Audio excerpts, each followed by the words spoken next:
आदर व सम्मान के योग मेरी जन्मभूमि, मेरे पिताजी की कर्म भूमि और देवभूमि बहादुरगढ़ के निवासियों, मेरे पिता तुल्य बुजुर्गों, मेरे साथियों, मेरे से छोटे मेरे भाई और मेरी माताएं बहनें, और जहां तक मेरी आवाज जा रही है वहां तक के लोगों के लिए आज बड़े दुख की घड़ी है कि हमें न्याय मांगने के लिए सड़कों पर उतरना पड़ रहा है, और न्याय भी उस शख्सियत के लिए मांगना पड़ रहा है जो आप लोगों को न्याय दिलाता। इस घटनाक्रम में जो जो लोग शामिल हैं, जनता भी उनको जानती है, पहचानती है, और पुलिस वाले भी उनको जानते हैं। लेकिन सरकार की बदनीयती देखिए कि आज 52 दिन बीत जाने के बावजूद जिनके खिलाफ एफआईआर दर्ज है उनमें से एक को भी अरेस्ट करके उनसे पूछताछ नहीं की। 2 शूटर जो कि आज तक गिरफ्त के बाहर हैं, वो और कोई भी वारदात कर सकते हैं, उनका कोई अता पता नहीं। क्या एक विपक्ष के नेता की, इतने बड़े नेता की हत्या हो जाती है और जनता को पता होने के बावजूद, सबको पता होने के बावजूद भी उनको न्याय मिलना, उसके लिए भी हमें सड़कों पर उतरना पड़ेगा क्या? प्रशासन किस अनहोनी के इंतजार में और बैठा है कि 1-2 वारदात और हो जाए इस परिवार के साथ?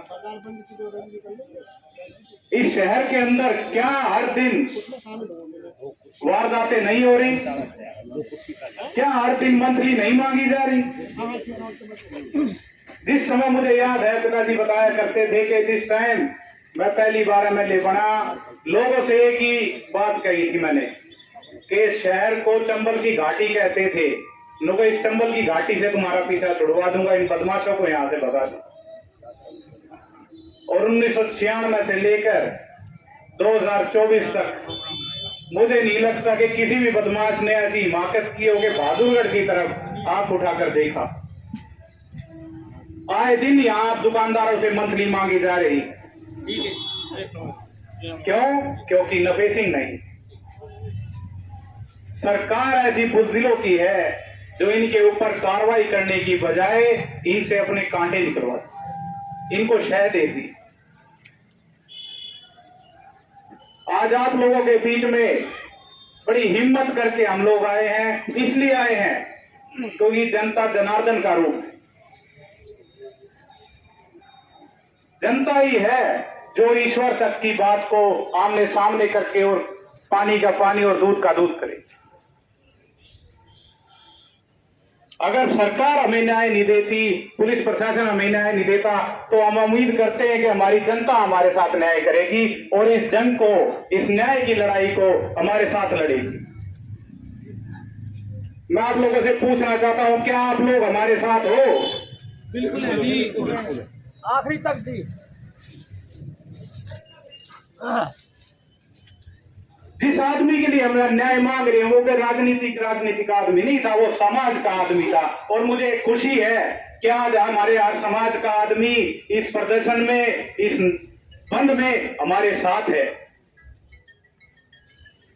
साथियों, न्याय के लिए कोई भी हद तक जाना पड़े हम जाएंगे, लेकिन कानून के दायरे में।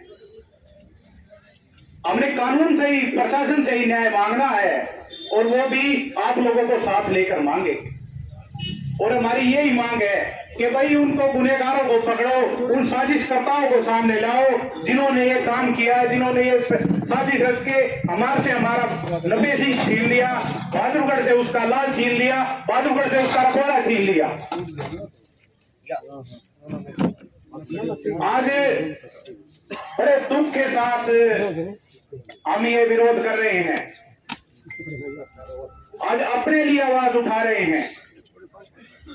ऊपर हो जा भाई, ऊपर। हाँ, ये तो पकड़ लेगा, पकड़। हाँ, इस पकड़ा हो जाएगा ठीक से। साइड में थोड़ा साइड में पैर रखिए। आप लोगों से मैं उम्मीद करता हूं कि मेरा समाज, मेरा पूरा बहादुरगढ़ का एक एक नौजवान ये बात जानता है कि भी नफे सिंह के होते हुए इस शहर पे उंगली नहीं आ सकती थी, आंच नहीं आ सकती थी। एक ढाल थी, एक छाया थी। लेकिन जब तक वे गुनहगार नहीं पकड़े जाएंगे, यहाँ के लोगों को भी ये चीज साफ साफ दिख रही है कि भी ना अगर इस परिवार को न्याय मिलाना तो ये बहादुरगढ़ में फिर न्याय नहीं बचेगा, कोई आवाज उठाने वाला नहीं बचेगा।